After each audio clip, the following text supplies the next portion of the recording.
भारत को एक गणराज्य माना जाता है क्योंकि ऑप्शन 1 राज्याध्यक्ष का चुनाव होता है, ऑप्शन 2 उसका अपना लिखित संविधान है, ऑप्शन 3 15 अगस्त 1947 को स्वतंत्रता मिली थी, ऑप्शन 4 उसकी सरकार संसदीय प्रणाली के अनुसार है। लोकतंत्र को विभाजित करने के अनेक तरीकों में से एक तरीका ये भी है कि इसको गणतंत्र और राजशाही में बांटा जाए। जैसा कि नाम से ही पता चल रहा है कि राजशाही में देश का प्रमुख शाही परिवार से आता है और प्रमुख का पद आनुवंशिक होता है, जबकि गणतंत्र में देश के प्रमुख का चुनाव जनता द्वारा किया जाता है। क्या ऑस्ट्रेलिया और कनाडा गणतंत्र हैं? कमेंट बॉक्स में बताएं। भारत के प्रत्येक नागरिक का कर्तव्य होगा प्राकृतिक पर्यावरण का संरक्षण एवं सुधार। यह कथन भारतीय संविधान के किस अनुच्छेद से संदर्भित है? 48A, 51A, 56, 21। भारतीय संविधान में स्वर्ण सिंह समिति के सुझाव पर 42वें संविधान संशोधन द्वारा 10 मौलिक कर्तव्यों को जोड़ा गया। इन कर्तव्यों को जोड़ने के लिए अनुच्छेद 51A का निर्माण किया गया। इस अनुच्छेद में 86वें संविधान संशोधन के माध्यम से 11वां मौलिक कर्तव्य जोड़ा गया जो शिक्षा से संबंधित था। क्या आपको पता है कि मौलिक कर्तव्यों को किस देश से लिया गया है? कमेंट बॉक्स में बताएं। राज्य विधानसभाओं में आंग्ल भारतीय समुदाय के लिए प्रतिनिधित्व का प्रावधान भारत के संविधान के किस अनुच्छेद से संदर्भित है? 330, 331, 332 या 333? भारत की स्वतंत्रता के समय करीब देश में 20 लाख एंग्लो इंडियन हुआ करते थे। इन लोगों को सही प्रतिनिधित्व मिले, इसके लिए लोकसभा में 2 सीट एंग्लो इंडियन के लिए रिजर्व की गई थी। इसके अलावा राज्यों की विधानसभाओं में भी अनुच्छेद 333 के माध्यम से इनको प्रतिनिधित्व दिया जा सकता है। 2020 में किस संविधान संशोधन के माध्यम से इस रिजर्वेशन को हटा दिया गया? कमेंट बॉक्स में बताएं।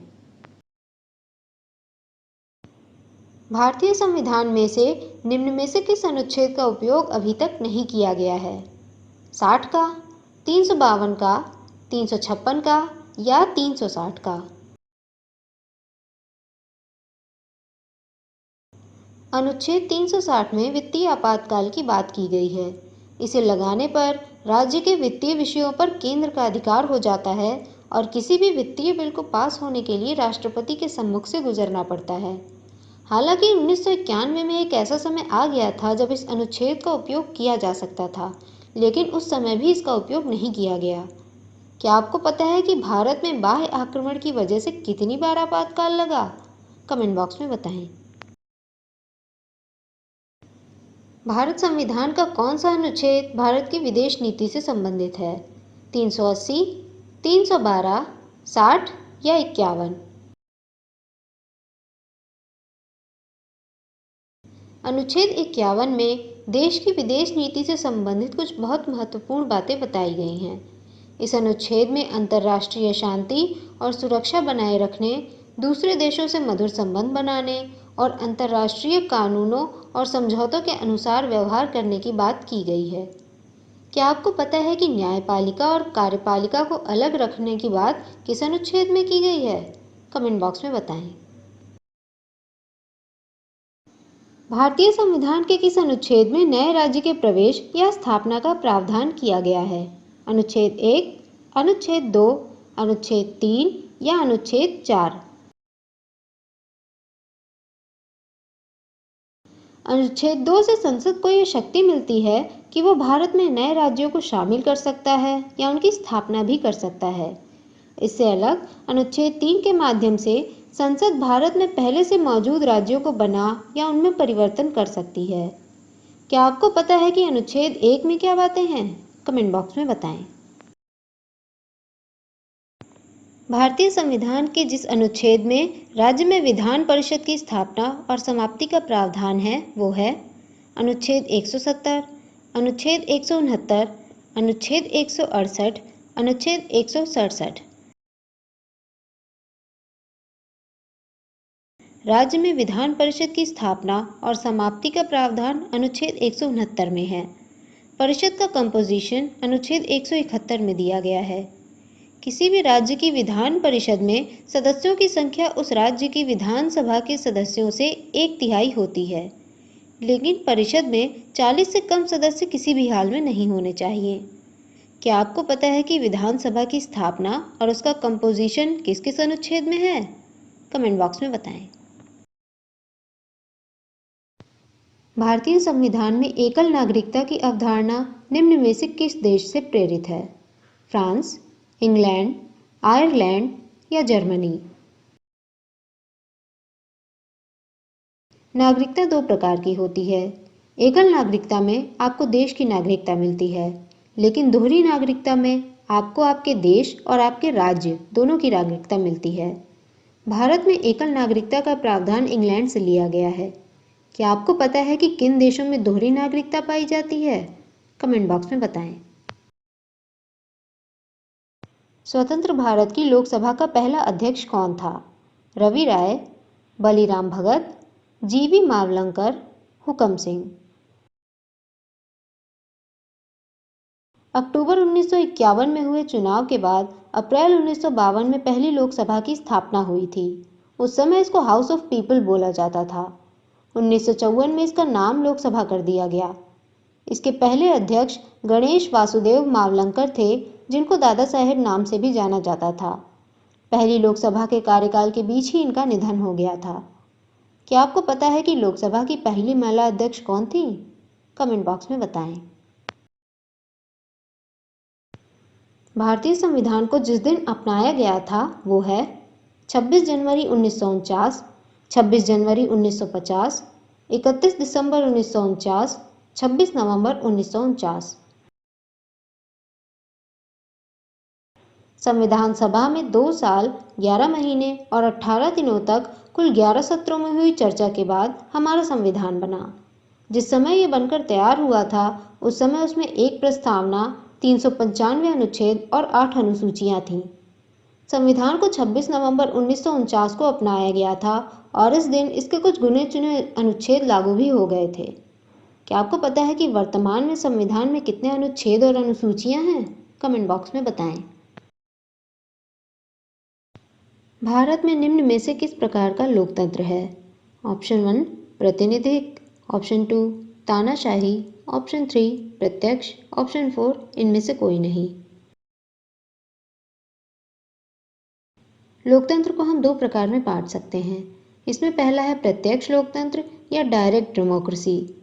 इस तरह के लोकतंत्र में लोग रेफरेंडम, इनिशिएटिव, रिकॉल और प्लेबिसाइट के माध्यम से अपने फैसले स्वयं ही लेते हैं, जबकि अप्रत्यक्ष लोकतंत्र में फैसले जनता द्वारा चुना गया प्रतिनिधि लेता है। भारत में अप्रत्यक्ष या प्रातिनिधिक लोकतंत्र है। क्या आप ऐसे देश का उदाहरण दे सकते हैं जहां प्रत्यक्ष लोकतंत्र है? कमेंट बॉक्स में बताएं। भारत में दल रहित लोकतंत्र का प्रस्ताव निम्न में से किसने रखा?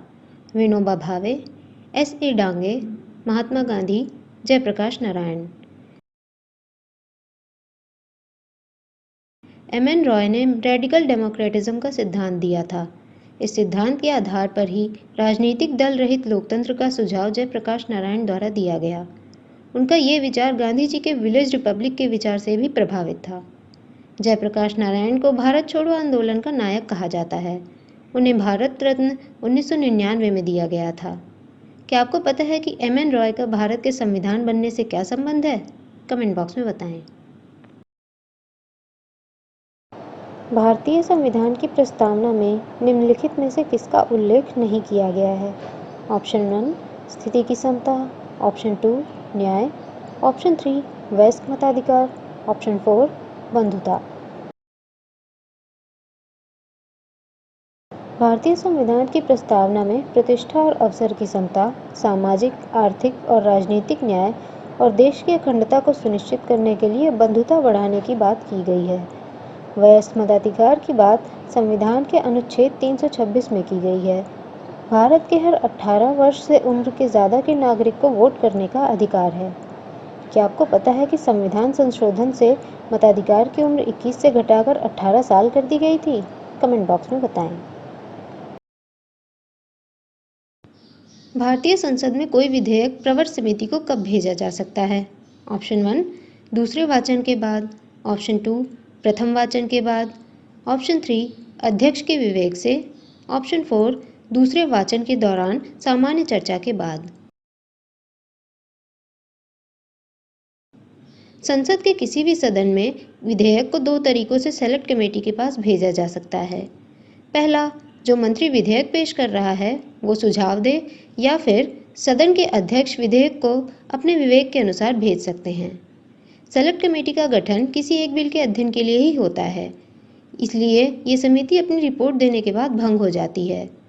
क्या आपको पता है कि इस समिति का अध्यक्ष कौन होता है और क्या इसमें दोनों सदन के सदस्य होते हैं? कमेंट बॉक्स में बताएं। संसद के दोनों सदनों का सत्रावसान करने का अधिकार निम्न में से किसके पास है? उपराष्ट्रपति, राष्ट्रपति, लोकसभा का अध्यक्ष या प्रधानमंत्री? संसद के दोनों सदनों की कार्यवाही को कुछ देर, अगले दिन या अनिश्चित काल तक के लिए रोकने का अधिकार दोनों सदनों के सभापतियों के पास होता है। लेकिन अगर संसद के सत्र का आह्वान और सत्रावसान करना हो तो ये अधिकार राष्ट्रपति के पास होता है, और राष्ट्रपति को साल में कम से कम 2 बार सदन का आह्वान करना पड़ता है। क्या आपको पता है कि संसद के 2 सत्रों के बीच अधिकतम कितने दिन का समय अंतराल हो सकता है? कमेंट बॉक्स में बताएं। भारत में राजनीतिक शक्ति का स्रोत निम्न में से कौन सा है? लोग, संसद, संसद और राज्य विधानसभाएं या संविधान? वैसे तो भारतीय संविधान में मौजूद बहुत से प्रावधानों के स्रोत अलग अलग देशों के संविधान हैं, लेकिन जब बात आती है राजनीतिक शक्ति की, संविधान और संसद दोनों की राजनीतिक शक्ति भारत के लोगों में निहित है। यही वजह है कि संविधान की प्रस्तावना की शुरुआत हम भारत के लोग शब्दों से होती है। क्या आपको पता है कि भारतीय संविधान में रूल ऑफ लॉ और जुडिशियल रिव्यू के प्रावधान किन देशों से लिए गए हैं? डॉक्टर अंबेडकर के अनुसार निम्न में से कौन सा अनुच्छेद भारतीय संविधान का सबसे प्रमुख अनुच्छेद है? 21, 24, 32 या 256? संविधान में मौलिक अधिकारों को केवल लिख देने से ही सबको मौलिक अधिकार नहीं मिल जाते। अधिकारों को लोगों तक पहुंचाने के लिए ज़रूरी है कि ऐसी व्यवस्थाएं बनाई जाएं जिनके माध्यम से लोग अपने अधिकारों को मांग सकें। संविधान में इसकी व्यवस्था अनुच्छेद 32 के माध्यम से की गई है। डॉक्टर अंबेडकर ने इस अनुच्छेद को संविधान की आत्मा और हृदय कहा है। क्या आपको पता है कि प्रश्न में दिए गए बाकी अनुच्छेद किन चीज़ों से संबंधित हैं? कमेंट बॉक्स में बताएं। भारतीय संविधान के निम्न में से किस अनुच्छेद के अंतर्गत नियंत्रक एवं महालेखा परीक्षक की नियुक्ति होती है? 146, 147, 148 या 149? भारत के नियंत्रक एवं महालेखा परीक्षक का कार्य केंद्र सरकार और राज्य सरकार के सभी आय व्यय के स्रोतों पर नजर रखने और उनकी ऑडिट करने का होता है। सरकार के अलावा ये सरकार द्वारा फंड की जाने वाली प्राइवेट संस्थाओं की भी ऑडिट करते हैं। कैग से संबंधित सभी प्रावधान संविधान के अनुच्छेद 148 से 151 के बीच दिए गए हैं। कैग की नियुक्ति का प्रावधान अनुच्छेद 148 में है। क्या आपको पता है कि भारत के वर्तमान कैग कौन हैं और उनकी सैलरी कितनी है? कमेंट बॉक्स में बताएं। फतवा-ए-आलमगीर निम्न में से क्या था? विधि, पद, खगोल विद्या, राजस्व खाता? फतवा आलमगीरी, अल फतवा, अल फतवा आलमगीरिया या फटा अल हिंदिया जैसे नामों से जाने जाने वाला फतवा-ए-आलमगीर भारत में कुरान और हदीस पर आधारित इस्लामिक कानूनों का सबसे बड़ा संग्रह है। इसको बनाने का काम मुगल शासक औरंगजेब आलमगीर ने 500 इस्लामिक विशेषज्ञों के साथ किया था। ये अरबी और फारसी भाषा में लिखा गया था।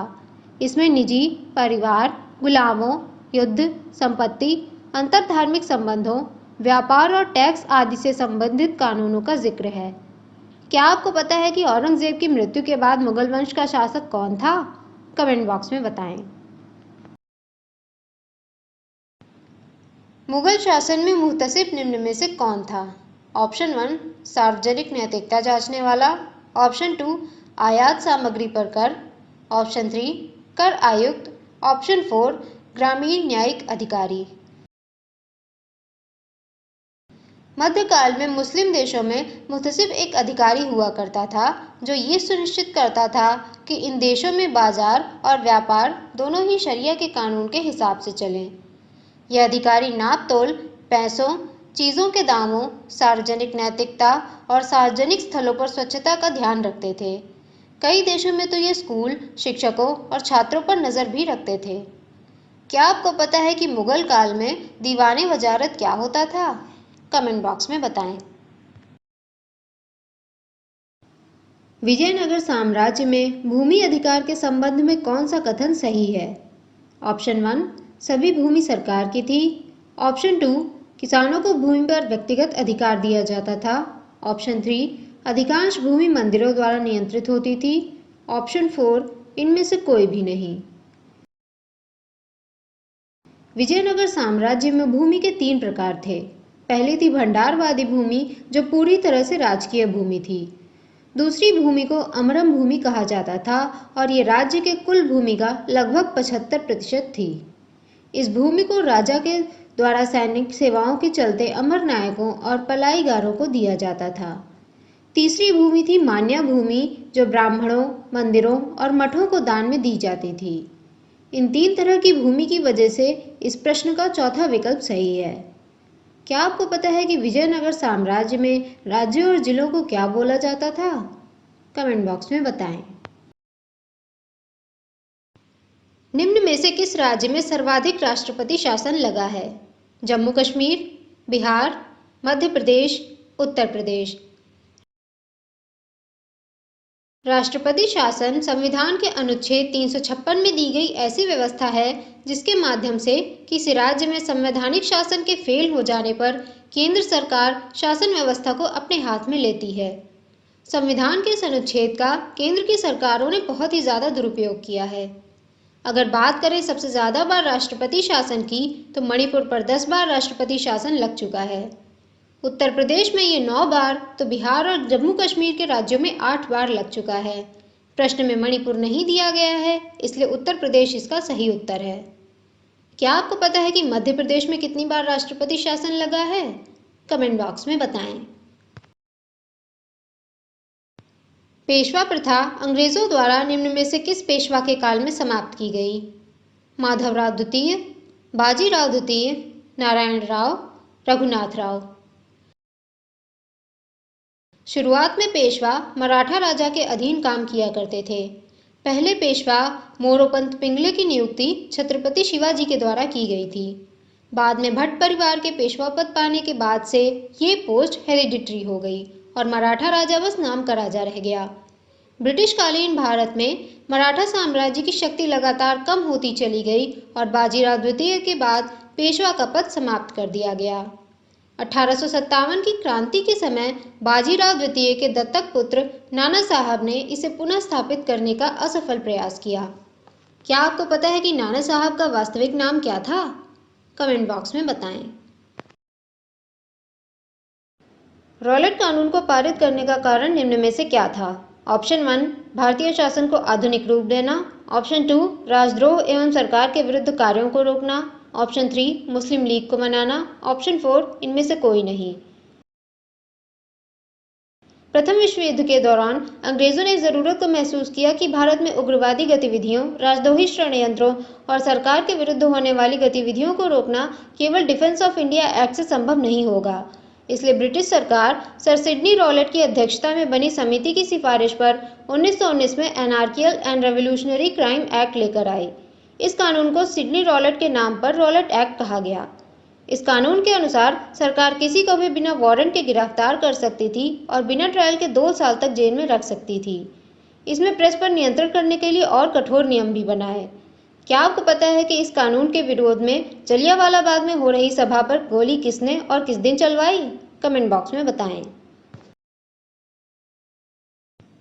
मॉर्ले मिंटो सुधार किस वर्ष में पारित हुआ?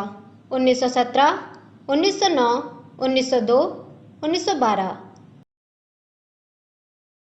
1909 के इंडियन काउंसिल एक्ट, जिसे हम मॉर्ले मिंटो सुधार के नाम से जानते हैं, भारतीयों को समान अवसर देने की दिशा में उठाया गया एक कदम था। इस कानून के माध्यम से भारत की लेजिस्लेटिव काउंसिल में ये प्रावधान कर दिया गया कि लेजिस्लेटिव काउंसिल के कुछ सदस्य अब जनता के माध्यम से सीधे ही चुने जा सकेंगे। हालांकि वोटिंग का हक अभी लोगों को नहीं दिया गया, बल्कि ये हक कुछ गिने चुने लोगों को उनके एजुकेशन और संपत्ति के हिसाब से दिया गया। क्या आपको पता है ये मॉर्ले और मिंटो कौन थे, जिनके नाम पर इस एक्ट को मॉर्ले मिंटो सुधार कहा गया? कमेंट बॉक्स में बताएं।